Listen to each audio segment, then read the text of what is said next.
Congress is being urged to allocate more money towards a fourth round of stimulus checks. Calls for $400 stimulus payments for people are growing significantly, and that's the good news that we want to see. Here's some good news for this week. Colorado Governor Jared Polis wants to issue checks to every Colorado taxpayer over the next few months. Individuals will receive $400 each, and couples will get around $800. The refunds are required under the Taxpayer Bill of Rights, or TABOR, but we're not set to go out until next year. In an interview with the CBS News, the governor said if the legislature passes a bill, he'll put the checks in the mail this summer. Just get it out to people quickly, he said. No reason for the government to be sitting on your money for 9 to 10 months. The governor says between $4 a gallon of gas and a 40-year high inflation, many Coloradans are struggling to make ends meet, and he says the state government can and should help. The state is in the best fiscal shape. Polis told reporters this week, give it back, and sooner rather than later. State economists project budget surpluses over the next 3 years, but they also warn the economic outlook is subject to variables, including inflation and supply chain disruptions. Polis says that this volatility was factored into the budget. 15% of the state's budget, about $2 billion, is in the state's rainy day fund. This is about double what it was before the crisis. Governor Polis says the state is more prepared than ever, and Coloradans need help now. He stated peak inflation for a lot of projections we're seeing is now. But you're right, no one knows about this year. No one knows about next year. The budget for the upcoming fiscal year is $36 billion, which is $2 billion more than last year's. That does not include billions of dollars in one-time federal stimulus funds to help backfill losses incurred by the crisis. Even before Polis' announcement about early refunds, Republicans criticized him after he delayed millions of dollars in new fees, including a gas fee until next year. The fees were set to kick in this year as part of a transportation funding bill that the governor signed into law.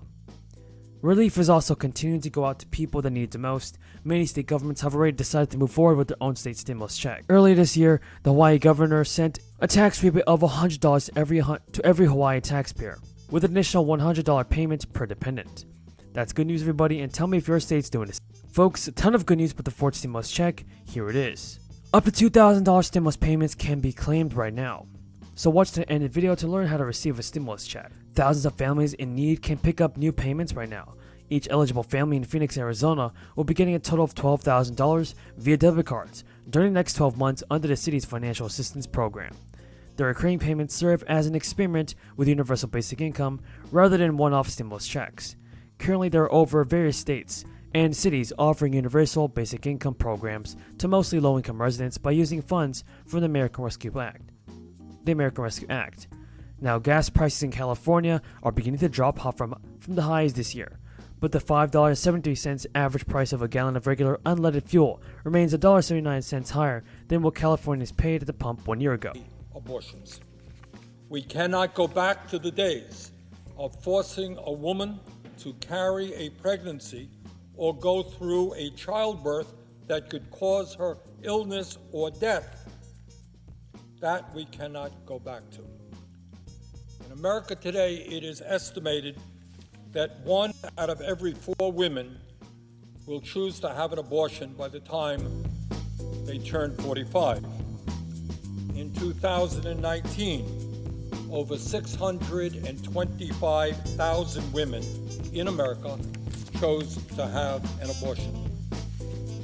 While no one can say with any degree of certainty how many deaths there will be if abortion is made illegal and women are forced to carry unsafe pregnancies to term, there is no doubt that over a period of time, many thousands of American women will die. Now, I get very tired of hearing the hypocrisy from the extreme right wing who say, to quote, "Get the government off our backs." How often have we heard that? Get the government off our backs. We want small government.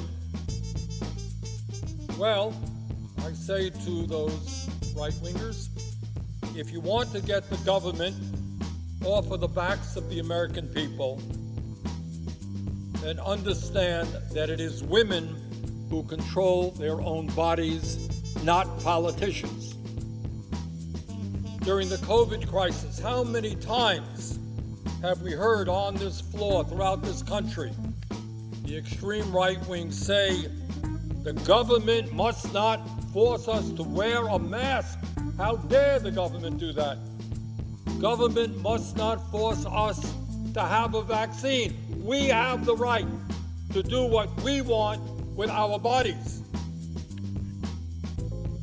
Well, hypocritically, Manchin says an energy package needs to support the production of fossil fuels as well as renewable energies. Manchin has scheduled 2 more meetings next week with the bipartisan group to hash out a compromise energy bill. Folks, we have a ton of good news about the fourth stimulus check, so continue watching the video. The White House has just confirmed that state governments have turned down billions of dollars in crisis relief money. Many lawmakers and economists are urging the unused money be put towards a new round of stimulus checks. Now, since the start of the crisis, many people have fallen behind their rent payments, and while the economy has improved since 2020, many people's personal financial situations have not. That means a lot of people still owe the landlords money and are at risk of being evicted until those debts are settled up. Now, the good news is that there's been a lot of money, with roughly $46 billion worth, available to struggling tenants in the form of federal rental assistance. That money was approved as part of the last 2 stimulus bills that were signed to law. Not only that, folks, but many states are still being offered additional rent relief funds. And what this means is that it doesn't mean they're accepting the money with open arms. Now, the Arkansas governor announced that the state would not be accepting most of the $146 million in rental assistance funds being offered to it. The reason boils down to the state's low employment rate and generally strong economy. Arkansas is not the first state to say no to rent relief. Recently, Nebraska rejected a round of aid as well. It's not just the strong state economy that prompted Arkansas to say no to that aid. Governor Hutchinson pointed to the fact that the state has rental assistance programs that were in place prior to the crisis for the purpose of promoting housing stability among residents. As such, he feels that taking federal funds isn't necessary. On the other hand, that move can be seen as a good thing. The governor could have said yes to that money, but instead acknowledges that the state isn't necessarily a needy recipient of it. So while many people have not recovered from the blow to the crisis, many are still struggling today, especially in the wake of higher living and gas costs. And so it's easy to see how a round of federal funding might help ease certain burdens for cash-strapped households with little to no money. With President Biden taking office, he found an ally in touting an agenda full of huge social investments. Despite President Biden and Sanders' pushes, those proposed social spending plans are still being negotiated on. Manchin and Kyrsten Sinema have emerged as the main roadblocks, and Bernie Sanders has frequently sparred with Manchin. In their interview, Bernie Sanders again criticized Manchin and his role in stalling the Build Back Better. It's happening, everybody. Nancy Pelosi says that lawmakers are negotiating on how much the next stimulus bill will be worth. But GOP lawmakers would like to see big changes made to the bill before it finally is signed into law. Now, many of you guys can receive a fourth stimulus check, so continue watching this video. Democrats are pushing back on Nancy Pelosi's decision to reject the gas tax holiday, urging party leaders to reconsider a proposal as lawmakers take a beating over sky-high gas prices.